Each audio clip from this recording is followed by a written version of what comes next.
Hello friends, welcome to मेरा स्वास्थ्य classes. आज है 8 फरवरी और आज हम लोग 8 फरवरी से बनने वाले जितने भी इम्पोर्टेंट करंट अफेयर हैं उनके बारे में डिस्कस करेंगे। तो फ्रेंड्स, जैसा कि आप लोगों को पता है, हर रोज़ हम लोग एक मोटिवेशनल लाइन देखते हैं। उसी प्रकार आज भी हम लोग एक मोटिवेशनल लाइन देखेंगे।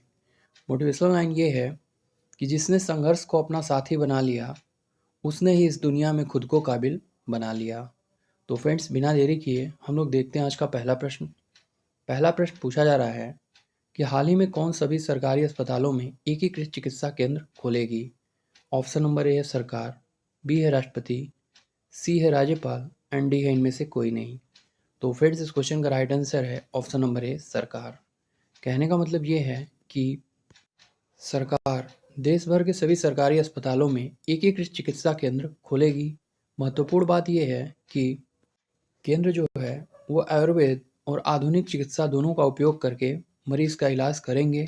इसके अलावा देखिए, 7 फरवरी 2023 को नई दिल्ली के सफदरजंग अस्पताल में इंटीग्रेटिव मेडिसिन सेंटर के उद्घाटन के दौरान इसकी घोषणा की गई। बात करते हैं इसके पहल के बारे में। तो फ्रेंड्स, इस पहल के लिए स्वास्थ्य और आयुष मंत्रालय ने साझेदारी की है। अगला प्रश्न देखते हैं।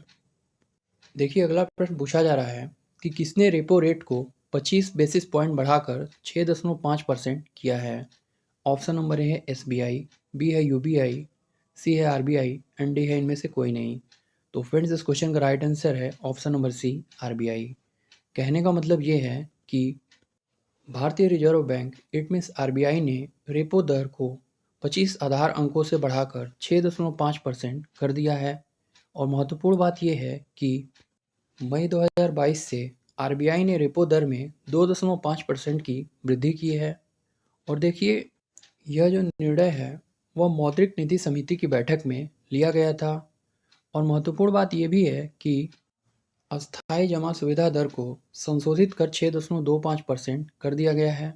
इसके अलावा आरबीआई ने कहा है कि 2022 से 23 की मुद्रास्फीति 6.5% रहने का अनुमान है। अगला प्रश्न देखते हैं। अगला प्रश्न पूछा जा रहा है कि दुनिया के सबसे बड़े दुग्ध उत्पादक इट मीन्स भारत का वैश्विक दुग्ध उत्पादन में कितना प्रतिशत का योगदान है। ऑप्शन नंबर ए है 23%, बी है 24%, सी है 25% एंड डी है 26%।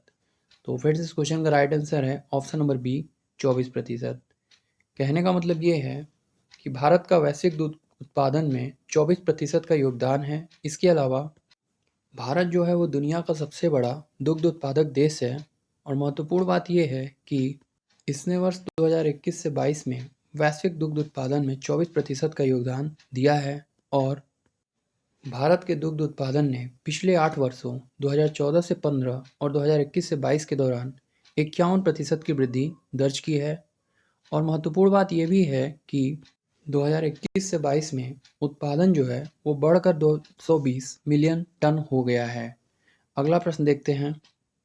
अगला प्रश्न पूछा जा रहा है कि कौन सी कंपनी और जीएसएमए ने भारत में डिजिटल कौशल पहल की शुरुआत की है। ऑप्शन नंबर ए है रिलायंस जियो, बी है एयरटेल, सी है वोडाफोन एंड डी है इनमें से कोई नहीं।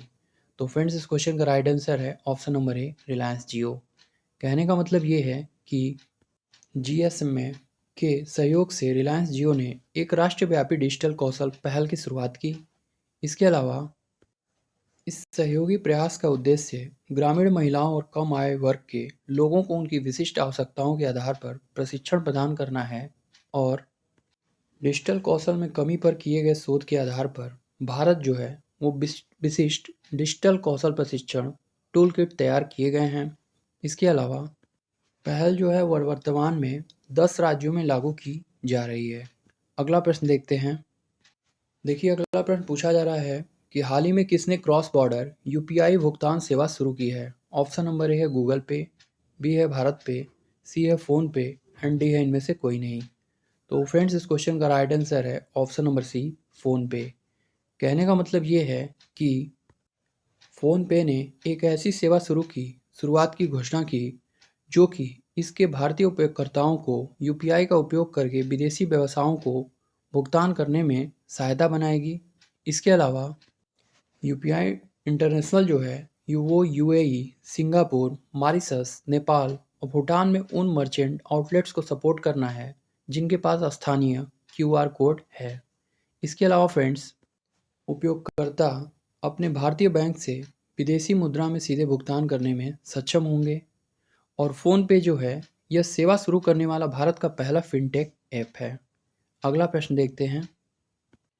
अगला प्रश्न है कि हाल ही में केंद्र ने भारत के सर्वोच्च न्यायालय में कितने न्यायाधीशों की नियुक्ति की है। ऑप्शन नंबर ए है 2, बी है 3, सी है 4 एंड डी है 5। तो फ्रेंड्स, इस क्वेश्चन का राइट आंसर है ऑप्शन नंबर डी, 5। जी हाँ, हाल ही में केंद्र ने भारत के सर्वोच्च न्यायालय में लगभग 5 न्यायाधीशों की नियुक्ति की है। और महत्वपूर्ण बात यह है कि अब सुप्रीम कोर्ट में कुल न्यायाधीशों की संख्या जो है वो 32 हो गई है। बात करते हैं नियुक्त किए गए न्यायाधीशों के बारे में। तो फ्रेंड्स देखिए, पहले न्यायमूर्ति जो हैं उनका नाम है पंकज मित्तल, जो कि मुख्य न्यायाधीश हैं राजस्थान उच्च न्यायालय के। अगले न्यायमूर्ति हैं संजय करोल, जो कि मुख्य न्यायाधीश हैं पटना उच्च न्यायालय के। इसके बाद न्यायमूर्ति हैं PV संजय कुमार, जो कि मुख्य न्यायाधीश हैं मणिपुर उच्च न्यायालय के। और अगले न्यायमूर्ति हैं आहसान उद्दीन अमानुल्लाह, न्यायाधीश हैं पटना उच्च न्यायालय के। और जो लास्ट न्यायमूर्ति हैं उनका नाम है मनोज मिश्रा, वो न्यायाधीश हैं इलाहाबाद उच्च न्यायालय के। अब देखते हैं अगला प्रश्न। अगला प्रश्न पूछा जा रहा है कि किस ग्रह ने सबसे अधिक ज्ञात चंद्रमाओं वाले ग्रह के रूप में शनि को पीछे छोड़ा है। क्वेश्चन फिर से रिपीट करते हैं। क्वेश्चन पूछा जा रहा है कि किस ग्रह ने सबसे अधिक ज्ञात चंद्रमाओं वाले ग्रह के रूप में शनि को पीछे छोड़ा है। ऑप्शन नंबर ए है पृथ्वी, बी है बुध, सी है बृहस्पति एंड डी है इनमें से कोई नहीं। तो फ्रेंड्स, इस क्वेश्चन का राइट आंसर है ऑप्शन नंबर सी, बृहस्पति। कहने का मतलब ये है कि बृहस्पति ने सौर मंडल में सबसे अधिक ज्ञात चंद्रमाओं वाले ग्रह के रूप में शनि को पीछे छोड़ दिया। इसके अलावा शनि को यह उपलब्धि 2019 में बृहस्पति को पीछे छोड़ने के बाद मिली थी। अगला प्रश्न देखते हैं। देखिए, अगला प्रश्न पूछा जा रहा है कि कौन से मंत्री मुंबई में अरबी अकादमी का उद्घाटन करेंगे। ऑप्शन नंबर ए है प्रधानमंत्री, बी है रक्षा मंत्री, सी है गृह मंत्री एंड डी है वित्त मंत्री। तो फ्रेंड्स, इस क्वेश्चन का राइट आंसर है ऑप्शन नंबर ए, प्रधानमंत्री। कहने का मतलब ये है कि प्रधानमंत्री नरेंद्र मोदी 10 फरवरी 2023 को मुंबई में अरबी अकादमी का उद्घाटन करेंगे।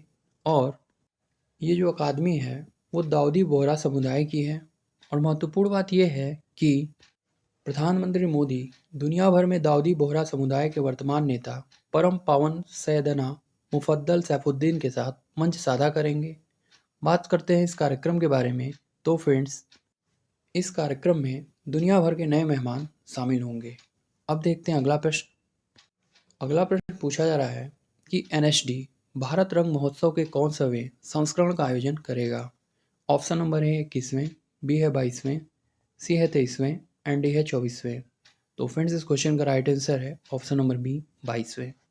कहने का मतलब ये है कि NHD 16 से 26 फरवरी 2023 तक भारत रंग महोत्सव के 22वें संस्करण का आयोजन करेगा। और महत्वपूर्ण बात यह है कि नाटक का मंचन 16 विभिन्न भाषाओं में किया जाएगा। अब देखते हैं आज के करंट अफेयर का लास्ट क्वेश्चन। आखिरी प्रश्न पूछा जा रहा है कि हाल ही में किस राज्य ने ग्रीन हाइड्रोजन होम स्थापित करने के लिए 2 बिलियन रुपए की योजना की घोषणा की है। क्वेश्चन फिर से रिपीट करते हैं। प्रश्न पूछा जा रहा है कि हाल ही में किस राज्य ने ग्रीन हाइड्रोजन होम स्थापित करने के लिए 2 बिलियन रुपए की योजना की घोषणा की है। ऑप्शन नंबर ए है उत्तर प्रदेश, बी है केरल, सी है महाराष्ट्र एंड डी है मध्य प्रदेश। तो फ्रेंड्स, इस क्वेश्चन का राइट आंसर है ऑप्शन नंबर बी, केरल। कहने का मतलब ये है कि केरल सरकार ने फरवरी 2023 में त्रिवेंद्रम और कोची में ग्रीन हाइड्रोजन हब विकसित करने के लिए 200 करोड़ रुपए की योजना की घोषणा की है। और बात करते हैं इसके लक्ष्य के बारे में। तो फ्रेंड्स, केरल का लक्ष्य 2040 तक 100% नवीकरणीय ऊर्जा पर निर्भर राज्य और 2050 तक शुद्ध कार्बन तटस्थ राज्य बनना है। फ्रेंड्स, अगर आप लोग को आज का वीडियो अच्छा लगा हो तो आप लोग इसे लाइक, शेयर एंड कमेंट जरूर कीजिए। आज के लिए इतना ही। Thank you very much.